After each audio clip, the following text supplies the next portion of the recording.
मुंबई पुण्यात मागील काही दिवसांनी पावसाने विश्रांती घेतली होती, परंतु आता इथे मुसळधार पावसाचा पुनरागमन होत आहे. तर मराठवाड्याला पुन्हा एकदा पावसाचा इशारा देण्यात आलेला आहे. त्यामुळे नागरिकांनी काळजी घ्यावी. मराठवाड्यातील पाऊस काही थांबायचं नाव घेत नाही. आता इथेही विजांचा कडकडाटासह जोरदार पावसाची शक्यता वर्तवण्यात आलेली आहे. छत्रपती संभाजीनगरमध्ये मध्यम ते मुसळधार पावसाचा अंदाज आहे. पुण्यात विश्रांतीनंतर आता पावसाची शक्यता वर्तवण्यात आलेली आहे. शहरात हलका ते मध्यम पाऊस पडण्याचा अंदाज आहे, त्यामुळे नागरिकांनी काळजी घ्यावी. मुंबईतही मध्यम ते मुसळधार पावसाचा अंदाज हवामान विभागाने व्यक्त केलेला आहे. मुंबईसह उपनगरामध्ये देखील पावसाची शक्यता आहे.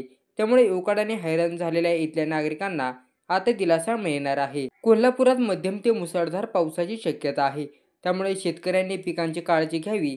जे पीक काढून ठेवलं आहे ते व्यवस्थित ठिकाणी ठेवावं, असं हवामान विभागाकडून सांगण्यात आलेले आहे. नागपुरातही मध्यम पावसाची शक्यता आहे. त्यामुळे नागरिकांनी सतर्क राहावे. शेतकऱ्यांनी संत्र्यांच्या बागेंची काळजी घ्यावी, असं आवाहन करण्यात येत आहे.